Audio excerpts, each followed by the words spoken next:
اعوذ باللہ من الشیطان الرجیم بسم اللہ الرحمن الرحیم السلام علیکم ورحمۃ اللہ وبرکاتہ۔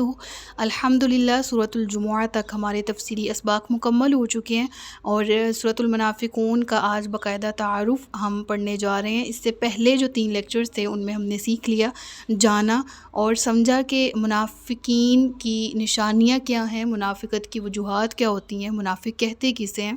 اور خاص طور پر ہم نے اس چیز کے سینیریو کو ڈسکس کیا کہ مدینہ میں موجود جو منافقت ہے اس کی ابتدا کیسے ہوئی، منافقین کے سردار کون تھے اور کیا کازز تھے جس کی وجہ سے وہ منافق ہوئے اور ان کا کیا سدباب کیا گیا، یعنی کیا نتائج پھر ان کے نفاق کے نکلے۔ اس کے بعد ہم نے لاسٹ لیکچر میں جہاں پر اینڈ کیا تھا تو یہ بات ڈسکس کی تھی کہ سورۃ المنافقون کا تعارف ہم پڑھیں گے اور دیکھیں گے کہ اس سورہ کا مقام نزول کیا ہے، اور مقام نزول کو اگر ہم دیکھیں تو یہ مدنی سورہ ہے، اور علماء کہتے ہیں کہ یہ سورہ جو ہے وہ تقریباً 6 ہجری میں نازل ہوئی، یعنی خالصتاً مدنی سورہ ہے، ہجرت کے بعد نازل ہوئی، اور 6 ہجری کے جو ڈیوریشن ہے اس کے دوران اس سورہ کا نزول ہوتا ہے، ٹھیک ہے۔ اور غزوہ بنی مصطلق جو ہے وہ علماء کہتے ہیں کہ اس کے فوراً بعد اس سورہ کا نزول ہوتا ہے کہ مسلمان جو ہیں وہ یا تو جنگ سے واپسی پر تھے تب یہ سورہ نازل ہوئی، یا وہ مدینہ پہنچ چکے تھے اور مدینہ پہنچنے کے فوراً بعد یہ سورہ نازل ہو گئی۔ رکوع اور آیات کی تعداد کے بارے میں بات کریں تو اس سورہ میں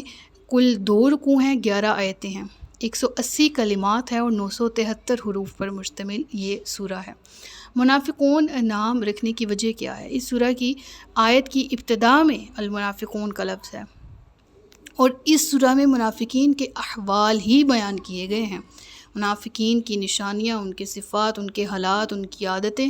کہ ان سے کیسے بیویئر رہنا ہے، ہم نے ان تمام چیزوں کو اس سورہ میں ڈسکس کیا گیا ہے، اور نبی کریم صلی اللہ علیہ وآلہ وسلم اور مسلمانوں سے متعلق ان منافقین کا موقف ذکر کیا گیا ہے، اور اسی مناسبت سے اس سورہ کو سورۃ المنافقون کہا جاتا ہے۔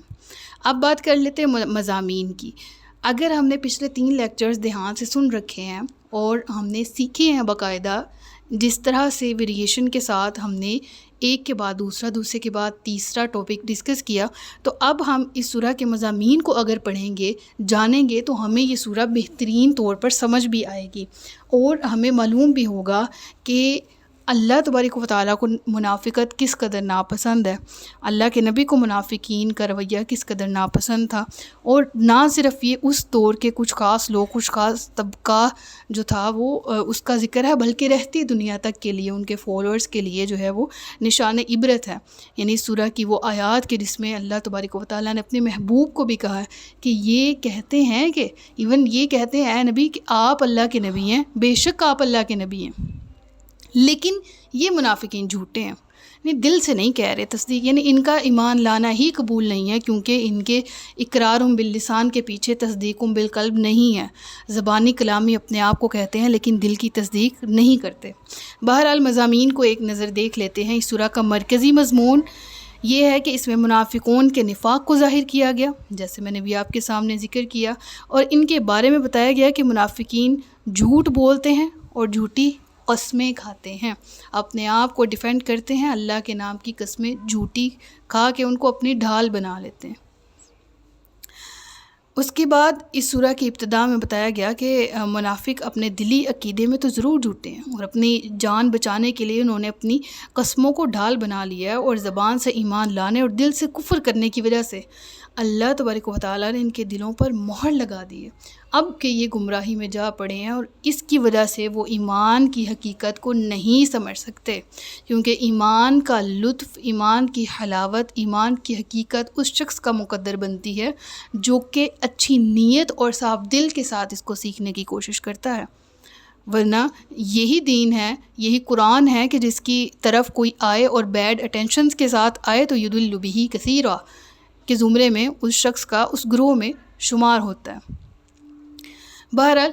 اس کے بعد جو دوسرا پوائنٹ ہے وہ یہ ہے کہ مسلمانوں کو بتایا گیا کہ منافق لوگ تمہارے دشمن ہیں، لہٰذا ان منافقین سے بچتے رہو، اور یہ بتایا گیا کہ منافقوں کا یہ گمان باطل ہے کہ وہ مدینہ منورہ پہنچ کر مسلمانوں اور ان کے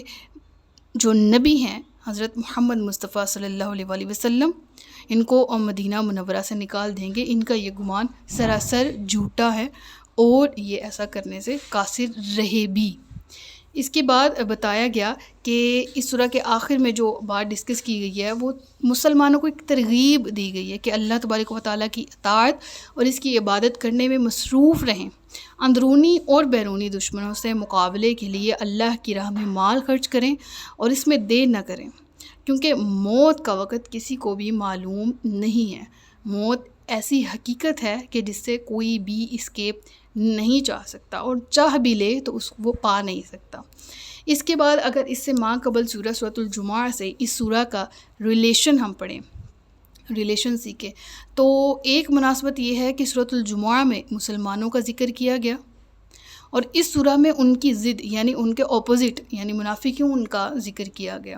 دوسری مناسبت یہ ہے کہ سورۃ الجمعہ میں یہودیوں کا ذکر کیا گیا جو کہ زبان اور دل دونوں سے نبی کریم صلی اللہ علیہ وسلم کو جھٹلاتے تھے،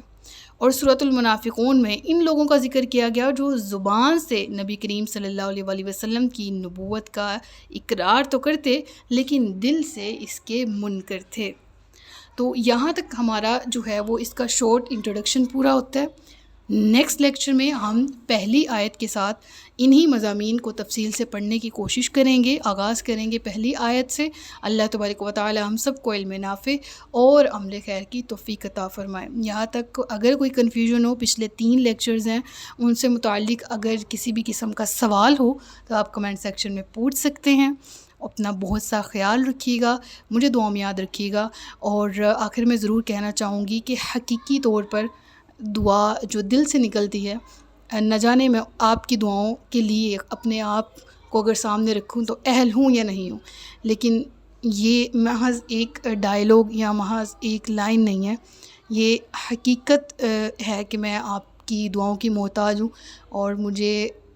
آپ کی دعاؤں کی ضرورت قدم بقدم ہے۔ اور لاسٹ میں یہ کہنا چاہوں گی کہ اللہ تعالی ہم سب سے ہمارے اعمال کو قبول کرے، ہماری نیک کوششوں کو، کاوشوں کو قبول کرے، اور ان نیکیوں کو مزید دگنا مزید بڑھا کر ثواب اس کے بدلے ہمیں عطا کرے، اور ہمیں ہمیشہ دین پر ثابت قدمی کے ساتھ چلتے رہنے کی، زندہ رہنے کی، اور دین اسلام پر ایمان کی حالت پہ اور نیکی اور تقوی کی، پاکیزگی، طہارت کی حالت میں ہمیں موت عطا فرمائے، آمین۔ دعا میں بہت یاد رکھیے گا۔ تاجدار ختم نبوت زندہ باد، پاکستان پائندہ باد۔ السلام علیکم ورحمۃ اللہ وبرکاتہ۔